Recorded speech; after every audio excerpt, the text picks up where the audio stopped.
mes enfants, l'histoire que je vais vous raconter est une histoire vraie. Vous savez que ce qui est très important pour un enfant, c'est quand son petit animal domestique est présent auprès de lui. Quelquefois, un petit chien, comme celui que vous entendez là et qui aboie, un petit chien c'est un ami, un véritable ami qui s'occupe de soi. Seulement, vous devez savoir que les petits chiens ne vivent que 15 ans. Tandis que vous, qui avez déjà 4 ans, eh bien vous êtes appelés à vivre 80 ans. Ça veut dire beaucoup plus de temps qu'eux. Et donc il arrive souvent que quand un papa et une maman achètent à leur petit enfant un petit animal, alors qu'ils naissent, eh bien quand ils ont autour de 15 ans, donc ils sont déjà grands, mais tout de même, on est encore enfant, eh bien l'animal s'en va. Et c'est une grande tristesse parce que c'est un arrachement de leur cœur, c'était un ami qui les avait toujours accompagnés auprès d'eux. Et donc souvent, ils se demandent où est-ce qu'il est. Et voilà l'histoire que je vais vous raconter, qui est très intéressante. C'est donc un petit garçon qui avait son petit chien comme ça, et il le perd alors qu'il a 15 ans. Il va à l'école ce jour-là, et le professeur se rend compte à quel point il est triste. Et il explique qu'il vient de perdre un ami très cher, un ami qu'il avait depuis qu'il était tout petit, un ami que ses parents avaient acheté.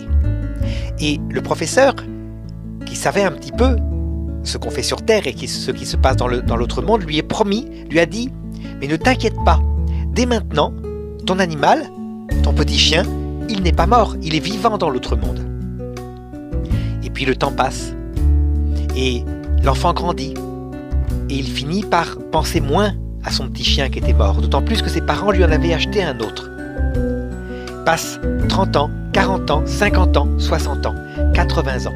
Et un jour, voilà qu'il meurt à son tour, pour passer dans l'autre monde. Il se retrouve vivant, il était mis dans son lit, c'était un vieux monsieur de 80 ans, il s'était mis dans son lit, il se retrouve vivant, en dehors de son corps, il se rend compte qu'il est mort. Il voit une porte s'ouvrir comme une lumière qui donne vers l'autre monde. Il y va, et qui il trouve en premier, qui l'accueille, c'était son petit chien. Il était là, il l'avait toujours attendu, il était bien vivant, et il ne l'avait pas oublié.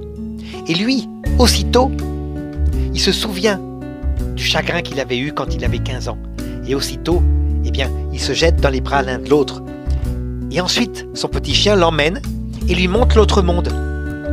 Et il s'aperçoit que c'est un monde merveilleux, avec des arbres, avec des animaux partout.